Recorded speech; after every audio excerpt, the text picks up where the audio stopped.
Oh, shit.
Do it.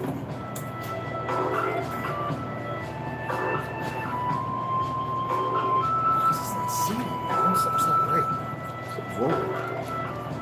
It's not seeing. Just go fix the circle.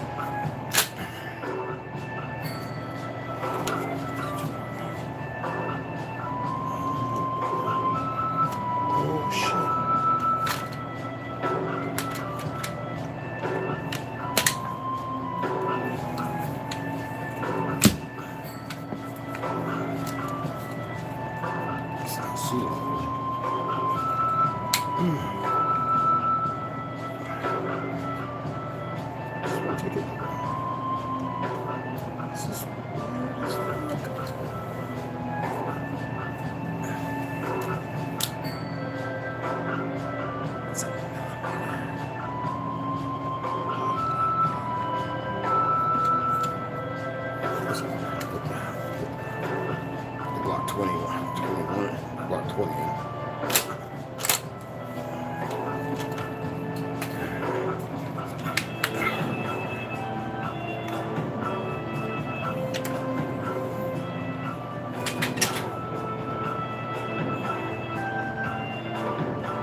Let's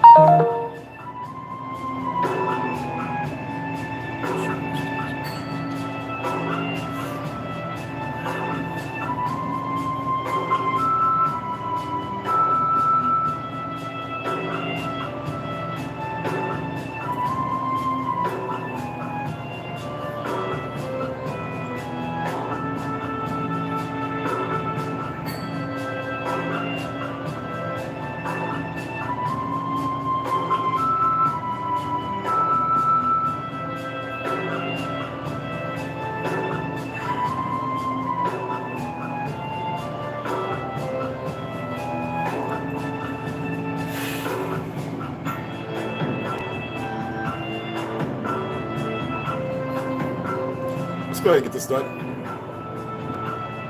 And I'm not saying that to be facetious or as if it's a giraffe or something. Before I get into that though, if you have strawberries, I don't know how well it works with blueberries. I know how to preserve blueberries, but if you have strawberries and you want to last like 2 or 3 weeks, take them out of that friggin' plastic container. Do not put them in your fridge. And if you're gonna put them in your fridge, put them in a jar. These are about 4 weeks old.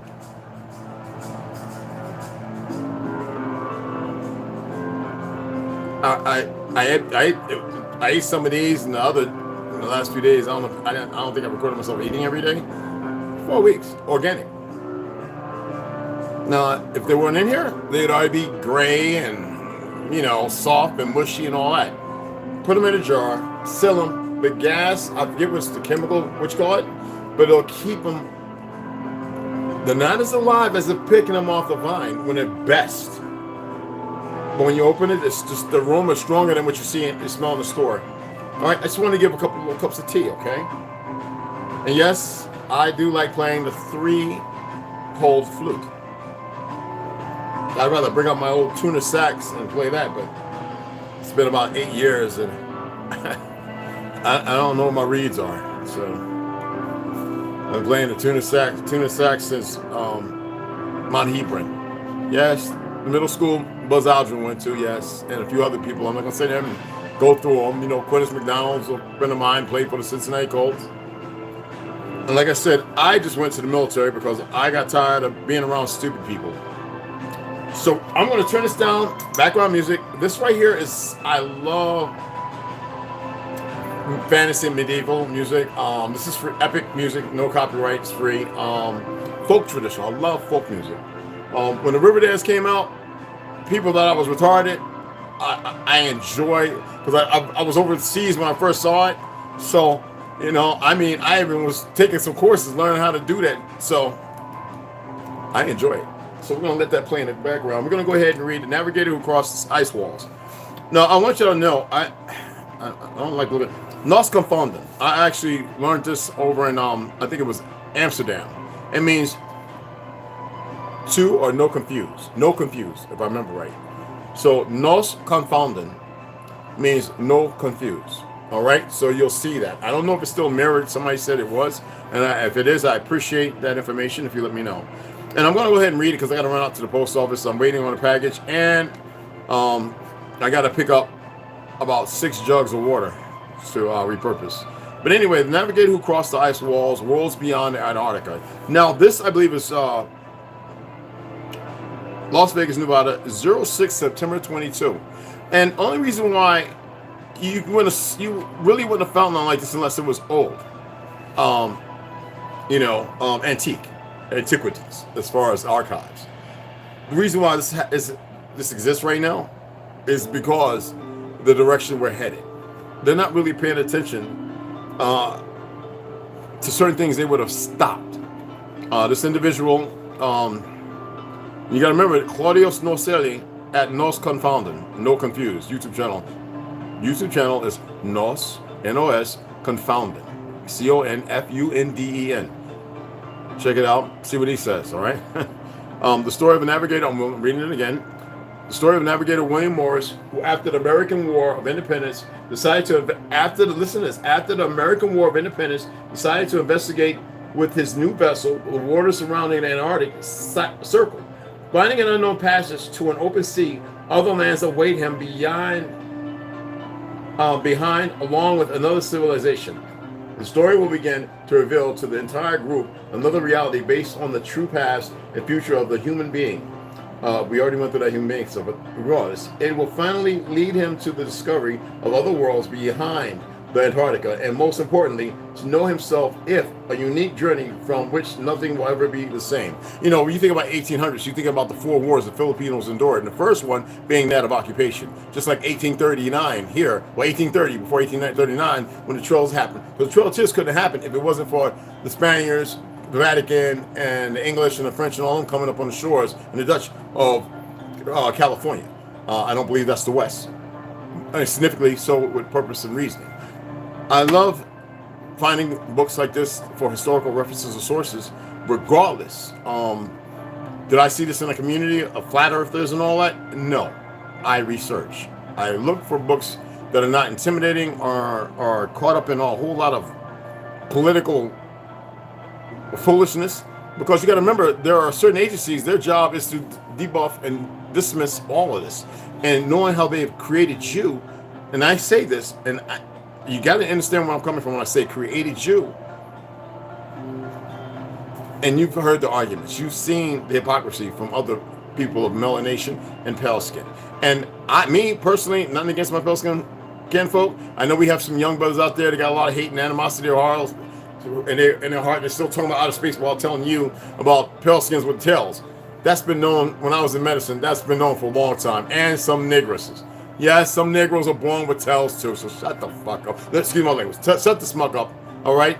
So let's go beyond all the foolishness and hyperborea of black and white narratives.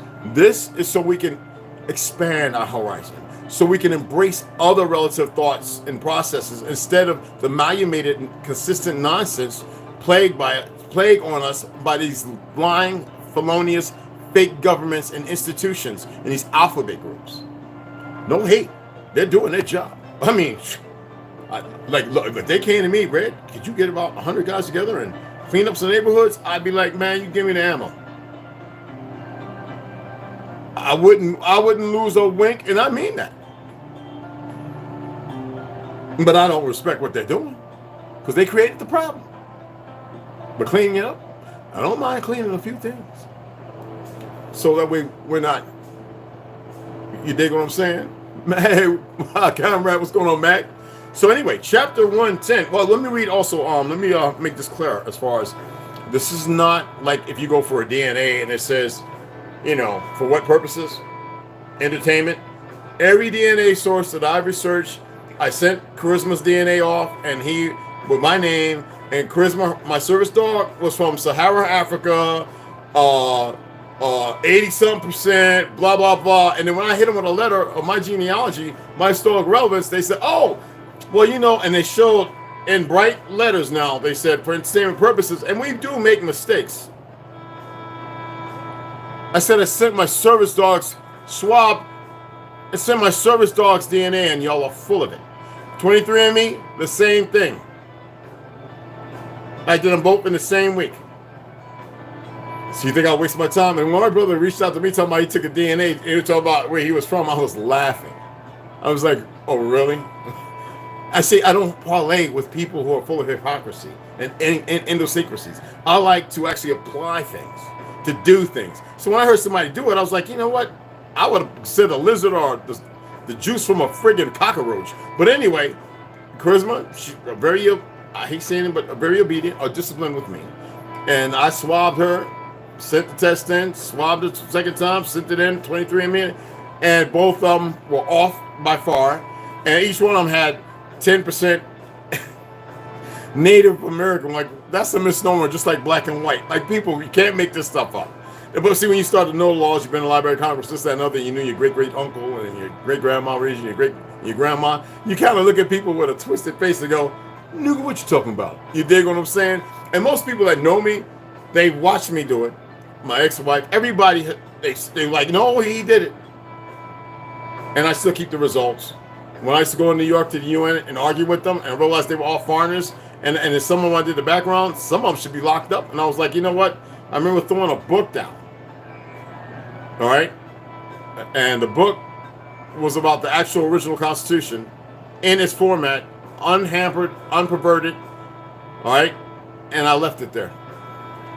So anyway, this book right here, The Navigator Who Crossed the Ice Walls, Worlds Beyond Antarctica, Terra Infinita map. They have here. I can show it to you. I've seen a number of maps that showed many.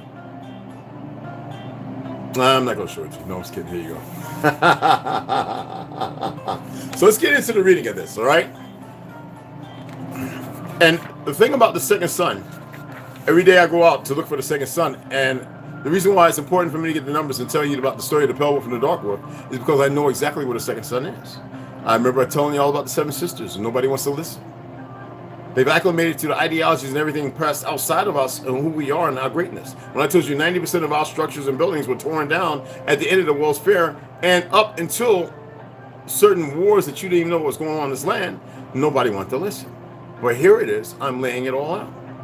Either you can go and find out for yourself, you can go through self-interpolation, or you can just listen. And then, whenever I give you a resource, or I give you some source to go and see, you take the time and utilize that and do the research.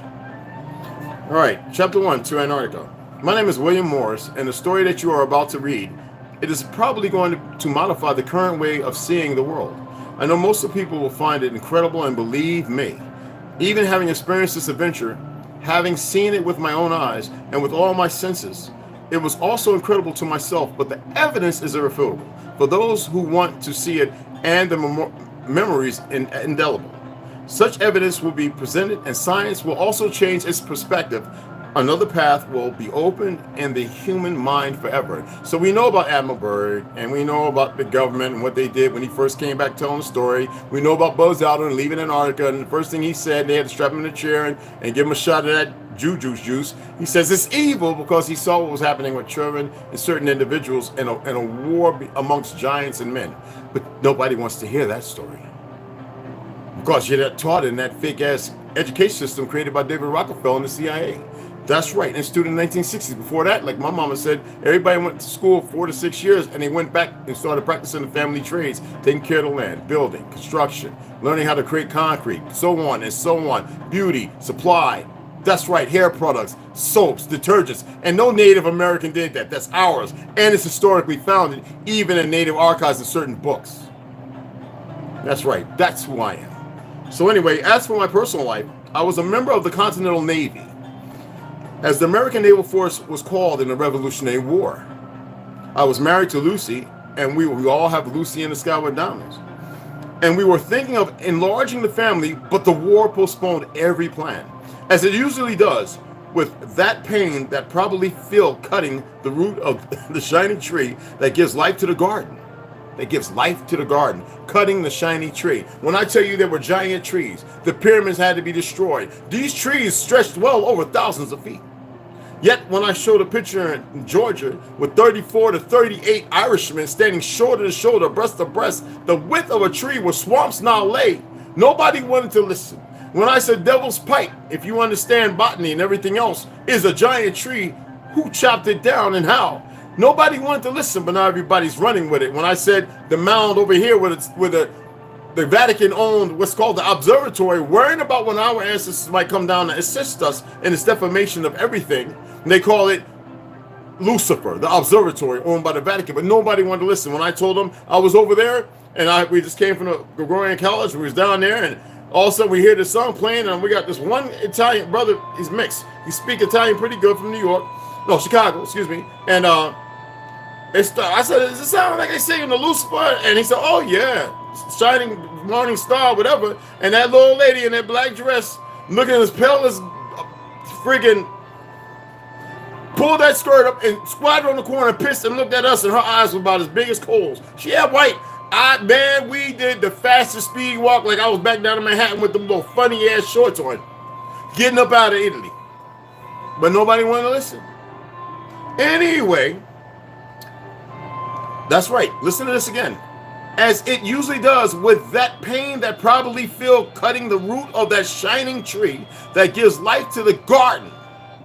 That immense pain that produces too much away from your loved ones and go to hell itself.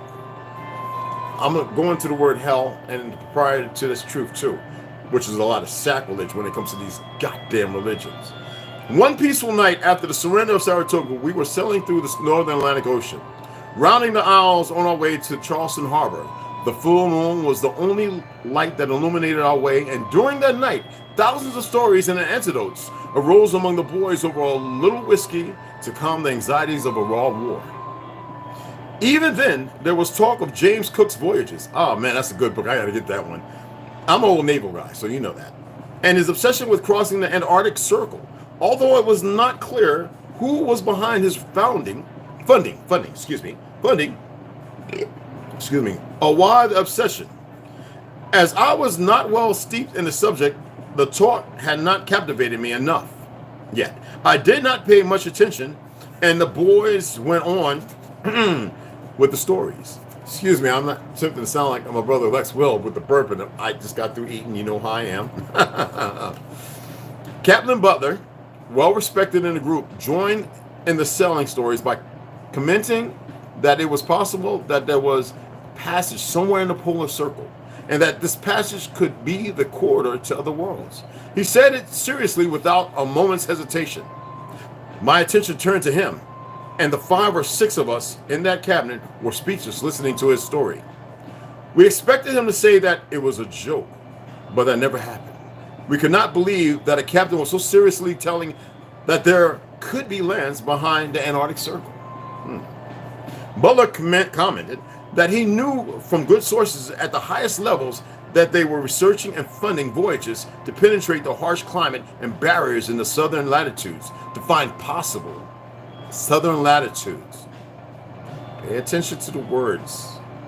Possible land and perhaps civilizations beyond the Antarctic continent, and that they were in a hurry to carry out these missions as many civilian navigators were circling, I love this, the area, and did not look favorably on anyone else coming along.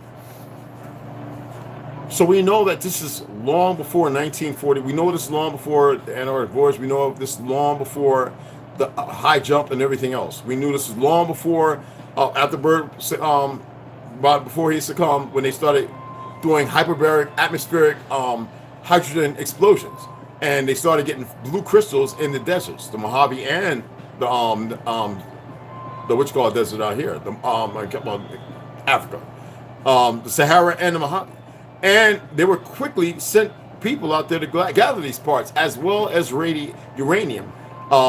Out in the Navajo, was that Tuba City, where they would literally pick, what is it called, the red uranium, right up off the, I'm talking about right up off the ground. Yes, y'all.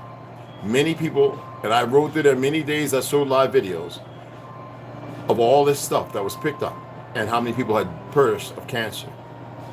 Let me go on.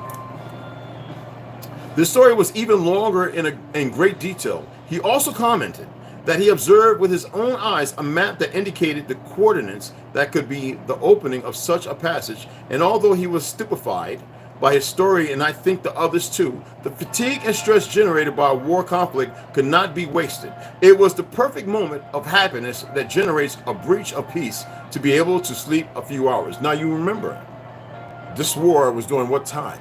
What was going on in the world at that time? And who was hijacking all of our informative information of old world history?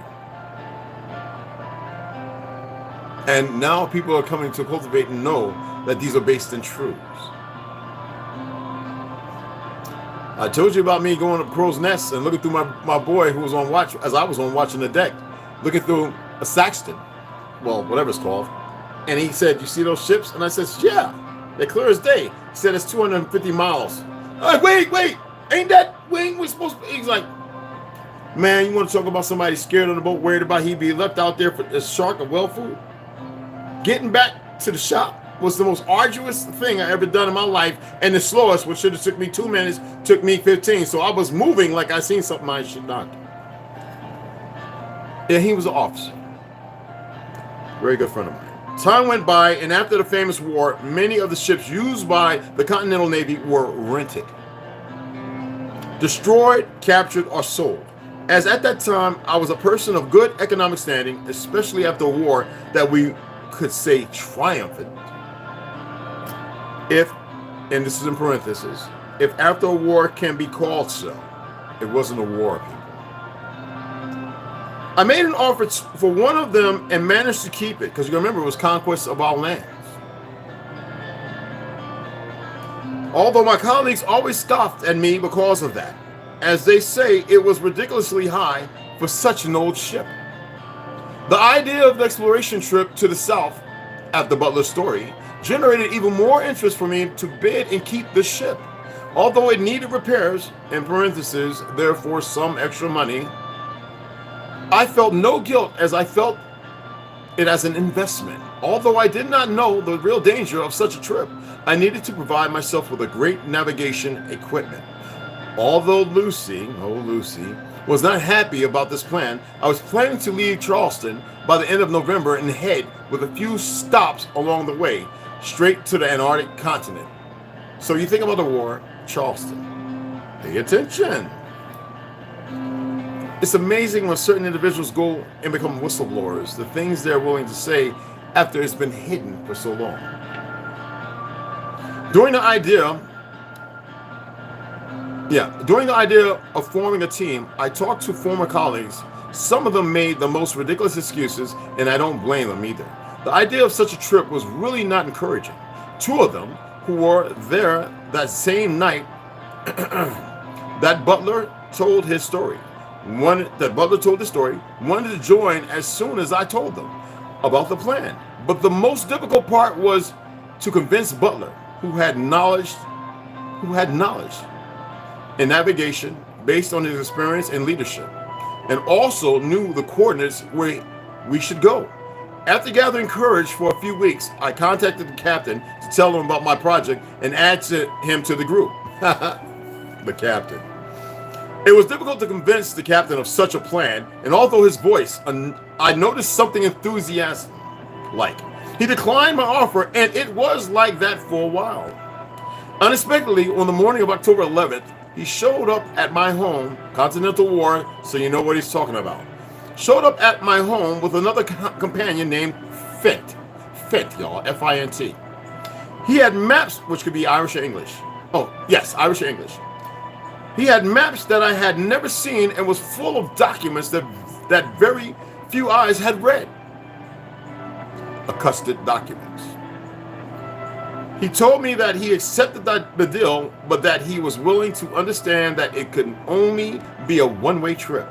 Then I understood that we had to take this trip professionally, and the adventure was about to begin. And we will stop there, and we will pick this up tomorrow in Chapter 2, The Custodians. Do I have your attention? I hope my reading wasn't too complex with all the... and I said I wouldn't interrupt, but I read all that already. I read up to like Chapter 6, and it's... with what I've come to learn, what I saw in Edinburgh, Scotland, England, what I saw Library of Congress, what I saw in France in the mom pop bookstores, why I know this is not the 21st century, why this is not 2022. I know this is around the 1600s right now. And it's not based on a Gregorian or Julian calendar. Those are mismatches, some creations of a purgatory of lies to keep you in. In my time in the Navy, and selling, and staying with families, and listening to old heads in the 80s, who were in the 80s and 90s, tell me shit that I was like, and every time I get back to the boat, they're like, petty officer branch, petty officer branch, petty officer branch. I felt like I belonged to a friggin' secret society, and I do not. Maybe my uncles, 33rds, and all of them, I would refuse. My great-great-grandpa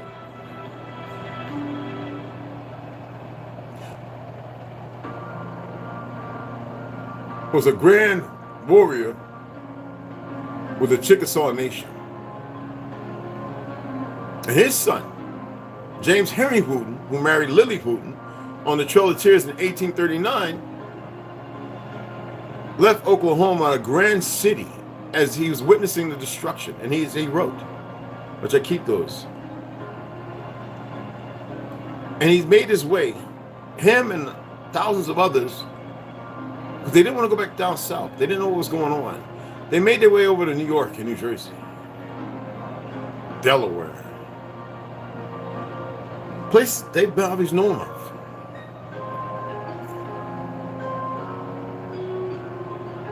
And they brought in my grandpa, who's a big man, just looked like a giant himself. And that side of my family were known as the giant killers of the Yama Nation, the Chickasaw, who broke away from the Choctaw based on Albert Pike and a few other individuals. And he was murdered in Harlem, shot in the head, leaving a juke joint by cowards, Moorish punks, around 47, 48 years old. Then my papa, he was murdered. No, drowned in alcohol, died of alcohol toxicity. Then my father, as many of y'all know, Vietnam, all of them served in some war capacity, one way or the other. That's all we know is fighting on that side of the family. Went into a seizure beside me because he's Rikers Island all the time, ran with the Van Long gang, you know, robbing banks and all that craziness, shooting up cocaine. And I was with him because he wanted to be a tough guy, wrestling around. I got a scratch on his head. He was in his 40s. I was about to head off in the military. And he didn't want to get it clean. And that little scratch on his head became a blood clot. And I watched him suffer for around 5 years when I pulled the plug, and he lived for another 2 years, and he only recognized me. I don't want to leave that legacy. So I'm going to tell you everything I know, share everything I come across, all the books I have, as long as I'm permitted. And this is a short time we have, people. And I wish you would wake up and know who you are, and everybody else would accept it. Because that's the only way things are going to change. So I'm going to continue to read because I love to read. And I'm going to continue to share my sides of stories. They're not perversions, corrupted by certain racist ideologies and crayon colors and fiction and all that nonsense. I don't care about who was born with a tail or 6, 7 fingers. My brother was born with 6 fingers. So what does that say?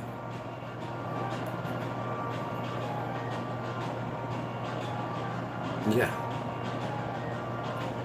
So we're going to go and carry on this. And I appreciate y'all taking the time, ladies, gentlemen, and listening to a wayward engine. Share a little history and something new. Now we got to keep with something old. Stop allowing the narrative you've been given in the last 10, 15, 20 years to be your dictator. Stop it. Because it is dictating the lies, and you must not live them. Y'all have a grand evening. Let me give a shout out, and then I'm off. Randall, Alito, Will, 6 to 13. What's happening? Linda McGolden, how are you? Max B Production, ain't seen you in a minute. What's happening, brother? Mac Mean, what's up? One love, family. Kevin King, man, respect. Benny Young, howdy. Keith Cobbs, Wado what is she? Mad respect. Marcus Huggins, Achutma. It's beautiful. You guys have a wonderful evening, and you make the best of it. We're getting a lot of rain, weather, seasons are changing, even though our winters are pretty warm. Again, I respect you. Again, ladies, gentlemen, y'all have a grand day. Notification bell. That like if you don't mind. So have a subscribe, and share it. And I hope this is decent enough to be able to let your kids sit down and be able to, when I do this, I'll always put that same, what you see up there, bullet, what you call it, and it'll be the same statement, so that way you know it's reading time. And whatever I'm going to read, I'll make sure it's in there, and it'll be clean.